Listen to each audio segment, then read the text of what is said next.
দয়ার নবী গো, আমি এখন অনেক বড় লোক হয়ে গেছি। নবীজি বললেন, কেমন করে বড় লোক? শুনেলেন ভাইরা মায়েরা, বিয়ে করলে বাড়িতে বরকত হবে, নবীজির ফয়সালা। লোকটা বলছেন, ইয়া রাসূলুল্লাহ, প্রথম বিয়ে করলাম খাবার গেল, দ্বিতীয় বিয়ে করলাম তাও না খেয়ে থাকলাম, আরো বিপদে পড়ে গেলাম, বরকত কমলো। কিন্তু নবী গো, যখন তৃতীয় বিয়ে করলাম আপনার কথা শুনে, ওই 3 নাম্বার মেয়েটা, 3 নাম্বার বিবিটা খেজুর গাছের পাতা দিয়ে চাটাই বোনাতে জানতো। খেজুর গাছের পাতা দিয়ে পাটি বোনাতে জানতো। নবী গো, ওই 3 নাম্বার স্ত্রীর দেখে দেখে আগের 2 স্ত্রীও শিখে নিয়েছে। তাহলে এখন পাটি বোনাই কজন? 3 জন। নবী গো, 3 জন পাটি বোনাই বিক্রি করে, আর আমি পায়ের উপরে পা তুলে বসে বসে খাই, কামাই করতে হচ্ছে না। 1000 ভোল্টের রাগ উঠে গেছে ওকে, যে সেরে গেছে, 2 বার খেতে পাই না। রেগে রুগে আল্লাহ রসুলের কাছে দিয়ে বলছে, আল্লাহ কে নবী, হে আল্লাহ রসুল, আমার বাড়িতে তো কোনো বরকত হলো না, আমার বরকত উল্টা দিকে ঘুরছে। আল্লাহ রসুল বলছে, তুমি আবার বিয়ে করেছো? বলে জি। বলে তারপরও তোমার বরকত হচ্ছে না? বলছে লা। আল্লাহ রসুল চিন্তা ভাবনা করে বলছে, মামলা খারাপ, 2টা বিয়ে করেছে তারপরও বরকত হয়েছে না। আল্লাহ রসুল চিন্তা ভাবনা করে করে করে করে বলছে, তুমি আর একটা বিয়ে করো। তো লোকটা বলছে, আসসালামু আলাইকুম, আর বিয়ে করো না। জি, ইতিহাস প্রমাণ করছে, আপনাকে একটু পরে দিব, বরকত এনে দিচ্ছি, দেখেন। বলছে, হুজুর মাফ করেন, আর বিয়ে শাদী করবো না, যা হয়েছে হয়েছে, আর লাগবে না বরকত। আমি বুঝে গেছি যে আমার কতটা বরকত হবে, আমার বুঝা হয়ে গেছে, লাগবে না। আল্লাহ রসুল বলছে, তুমি বিয়ে করো, তোমার বরকত হবে না, মাফ করেন, না করো। তখন বারবার যখন রসুল্লাহ বলছেন সাল্লাল্লাহু আলাইহি সাল্লাম, তখন বলছে যে মরেই যখন গেছি তো বিয়ে করেই মরব। আবার বিয়ে করেছে, কটা হলো বলুন, সবাই বলুন। পেছনের লোক কথা বলছে না, নারায়ে তাকবীর। কটা হলো এবার বলেন? 3টা। আর আল্লাহ নবী, মানুষেরা দিনে 3 বার খায়, এটা ইতিহাস, তারিখ, ঘটনা। আমি দিনে 1 বার খাই, 2 বার খেতে পাই না। জিন্দেগিটা গরিব গরিব এই চলে গেল। আল্লাহ রসুল বলছে, বরকত নাই না। তখন আল্লাহ রসুল বলছেন, তুমি বিয়ে করেছো? এই মুসলমান, তুমি বিয়ে করেছো? লোকটা বলছে লা। আল্লাহ রসুল, বিয়ে করিনি। আল্লাহ নবী বলছেন, ওই জন্য তোমার বাড়িতে বরকত হচ্ছে না, তুমি বিয়ে করো গা, তোমার রুজিতে, তোমার কামায়ে বরকত হবে। বলুন সুবহানাল্লাহ। এটা ইতিহাস বলছি আপনাকে। লোকটা বিয়ে করতে বলেছে, যেমন তেমন জিনিস, ও থামবে? ও বাড়িতে যে বিয়ে করেছে, ও 1 বার খায়, 2 বার খেতে পায় না। এখন বিয়ে করেছে, ওই 1 বার কার খাওয়ারটা ওর স্ত্রী খেয়েছে, ওর স্ত্রী 2 বার খায় না, ও টোটালি 3 বার খায় না। বরকত বাড়লো না কমলো? জুড়ে বলুন, সবাই বলুন, একবার বলুন, বাড়লো না কমলো? বাড়লো। না খেয়ে আছে বাড়লো? দাদু কাল থেকে না খাওয়া দাওয়া বন্ধ, বলছে বাড়লো। কমলো, না খেয়ে আছে তাও বলছে বরকত বাড়লো। জালসা হয়েছে রে বাবা। লোকটা খুব রেগে গেছে। আল্লাহ নবী বলছে, বিয়ে করলে বরকত বাড়বে, 3 বার খেতে পাইনি, আমার বউ 2 বার খেতে পাইনি, ওর বউ বাড়িতে ঘ্যানার ঘ্যানার করছে। ওই লোকটা রেগে রুগে আল্লাহ রসুলের কাছে এসে বলছেন, আল্লাহর নবী, আমার তো কোনো বরকত হলো না। আল্লাহ রসুল বলছে, হ্যাঁ বিয়ে করেছো? বলে জি, বিয়ে করেছি।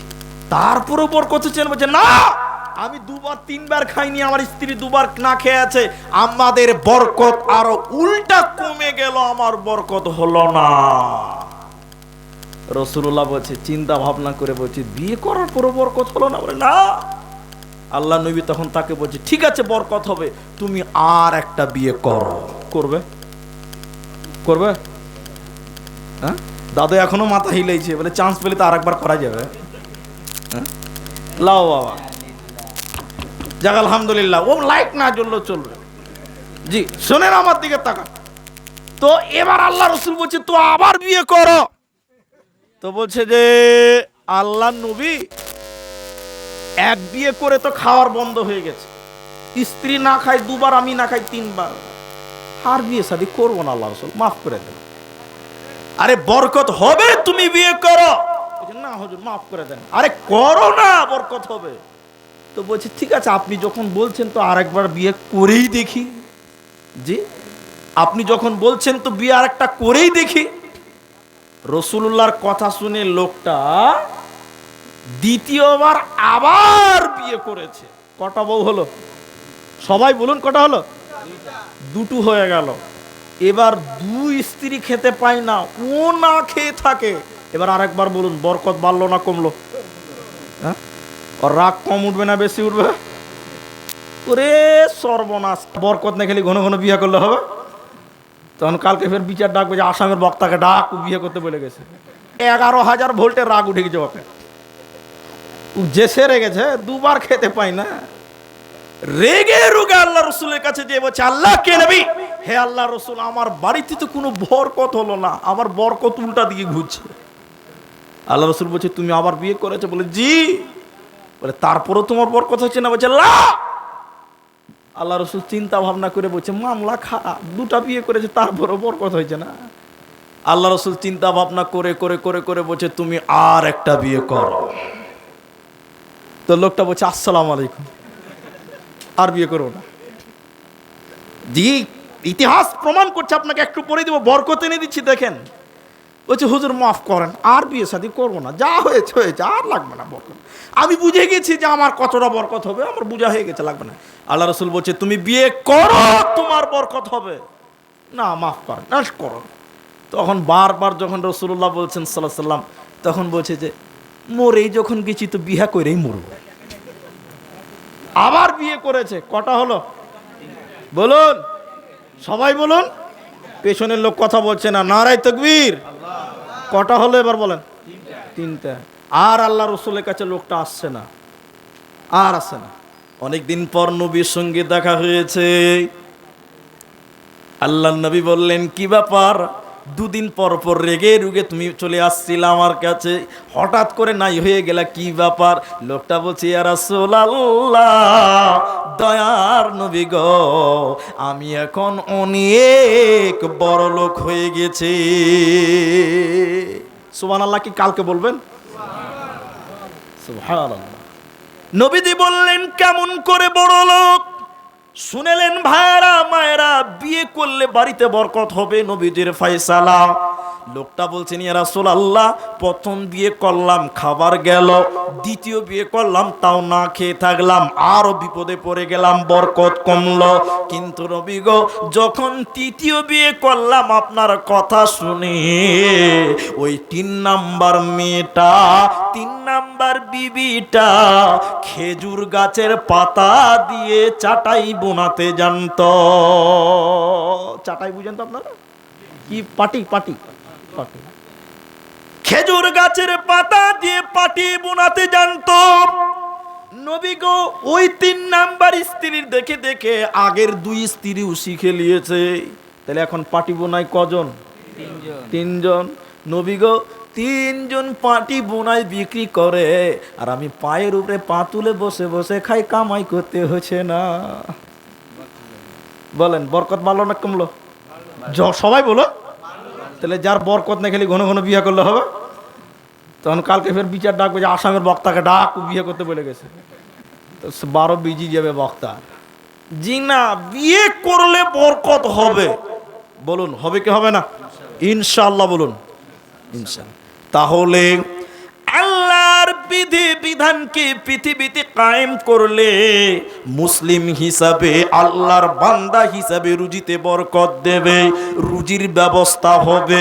শুধু তাই নয়, আল্লাহর উপরে তাওয়াক্কুল করলে, আল্লাহকে ভয় করলে রুজিতে বরকত হবে।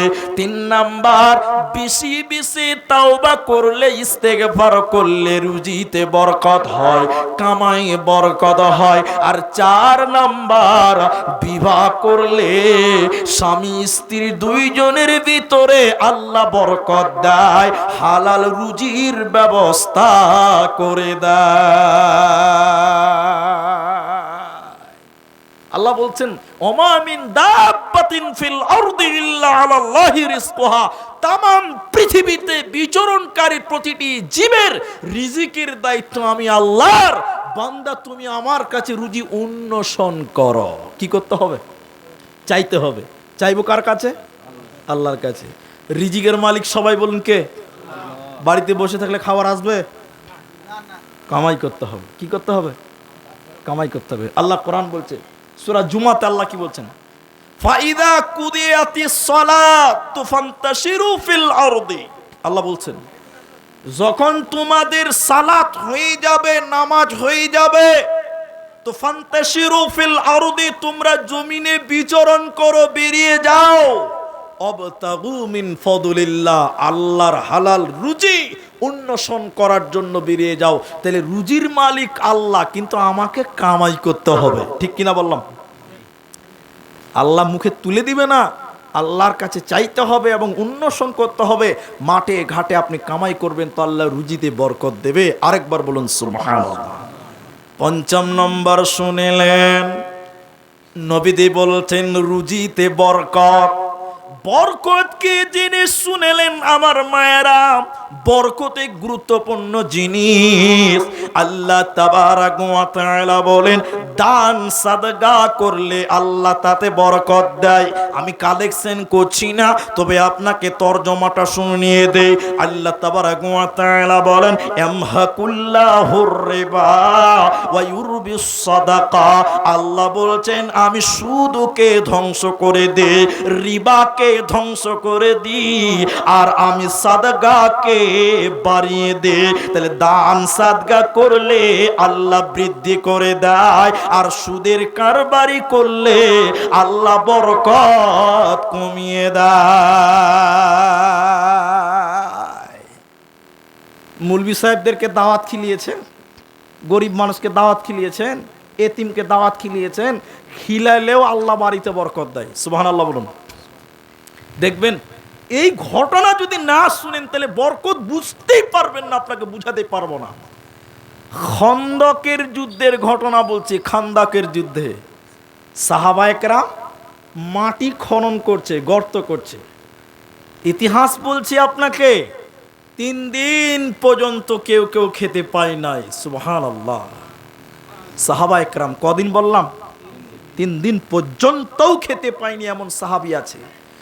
এই মরুভূমিতে, এই শুনেন, এবছর হজের সফরে প্রায় 1300 হাজি মারা গেছে। কত হাজি বললাম? 1300। কেন জানেন? সৌদি আরবে অনেক গরম ভাই, অনেক গরম। তাহলে সেই নবীর জামানায় ফ্যান ছিল না, এসি ছিল না। এই মরুভূমির গরম উত্তপ্ত বালুতে সাহাবায়ে কেরাম 3 দিন পর্যন্ত না খেয়ে তারা গর্ত খুঁজছে, খনন করছে। বলুন সুবহানাল্লাহ। আমি সুবহানাল্লাহ বারবার বলাচ্ছি, বিরক্ত হচ্ছেন আপনারা? নেকি হবে, নেকি হবে, বিশ্বাস করুন নেকি হবে। তো আমি যেটা আপনাকে বলছি, আল্লাহ তুমি ভরসা, আল্লাহুম্মা হাওয়ালাইনা ওয়া আলাইনা, যেটা আমি বলছি আপনাকে, দেখেন একটা পাথর গর্ত করতে করতে বিরাট বড় একটা পাথর বেরিয়েছে, সাহাবায়ে কেরাম ভেঙে তুলতে পারছে না। বুঝতে পারলেন কথাটা? সবাই চেষ্টা করছে, তুলতে পারছে না। শেষের বেলায় সাহাবায়ে কেরাম চলে গেলেন নবী মুহাম্মদুর রাসূলুল্লাহ সাল্লাল্লাহু আলাইহি ওয়াসাল্লামের কাছে। আল্লাহর নবী, একটা পাথর আমরা বের করতে পারছি না, ফাটাতেও পারছি না, একটু আপনি যদি চেষ্টা করে দেখতেন। সুবহানাল্লাহ। আল্লাহর নবী গেলেন, এদিকে দেখেন মায়েরা নিজের হাতের কুড়োল দিয়ে নবীজি ওই পাথরে যখন বিসমিল্লাহ বলে আঘাত করলেন, পাথরটা সঙ্গে সঙ্গে ভেঙে টুকরো টুকরো হয়ে গেল। আল্লাহর নবী যখন এরকম করে মারছেন, এদিকে দেখেন আল্লাহ রসুলের পেট থেকে কাপড় উঠে গেছে। আর হযরতে জাবির রাদিয়াল্লাহু তাআলা আনহু দেখতে পেলেন যে আল্লাহর নবী কতদিন যে খায় নাই, খিদার যন্ত্রণায় রাসূলুল্লাহর পেটে পাথর বানা আছে। বলুন সুবহানাল্লাহ। আজকে দিনাজপুরে বাস করছেন, সপ্তাহে 3 কেজি গরুর মাংস, তারপরে দেশি মুরগি, পোলট্রি মুরগি। এখনো দেখেন ইসরাইল আর হামাস, ওই হামাসের শিশু বাচ্চারা না খেতে পেরে তারা পেটে পাথর বেঁধে রেখেছে। আমি নিজে সোশ্যাল মিডিয়াতে ছবি দেখেছি। রাসূলুল্লাহ সাল্লাল্লাহু আলাইহি ওয়াসাল্লাম কতদিন খেতে পায়নি, খিদার জ্বালায় পেটে পাথর বাঁধা আছে। এই দৃশ্যটা দেখেছে হযরতে জাবির রাদিয়াল্লাহু তাআলা আনহু। জাবিরের অন্তর কেঁপে উঠেছে দৃশ্যটা দেখে। নবীজি না খেয়ে আছে, পাথর বানা আছে, বাড়ি যেতে পারবে না। রসুলের কাছে কনই বিনয় করে অনুরোধ করে বলছে, হুজুর জরুরি প্রয়োজনে একটু বাড়ি যেতে হবে, অনুমতি চাই। রসুল বললেন যাও। মা বোন, জাবের বাড়িতে যে ওর স্ত্রীকে বলছেন, ও বিবি আমার, নবীজি কতদিন যে খেতে পাইনি আমি জানি না, তবে দেখলাম বিশ্ব নবীর পেটে খিদার জ্বালাই পাথর বানাছে। হযরত জাবের তার বিবিকে বললেন, বিবি রে, বাড়িতে কোনো খাবার আছে কি তুমি বলো। বিবি রে, বাড়িতে কোনো খাবার আছে কি, নবীজিকে আমি দাওয়াত করব, কতদিন পর্যন্ত খাইনি, নবীজি খিদার জ্বালাই পেটে পাথর বেনেছে। হযরতে জাবেরের স্ত্রী কি বলছে, কয়েকটা জব আছে আর একটা ছোট্ট ছাগলের বাচ্চা আছে। সেই যে খন্দকের মাঠে সাহাবা একরাম গর্ত করছে, ওখানে কতটি সাহাবী আছে জানেন? 1000 সাহাবী আছে। কতটি আছে বলুন?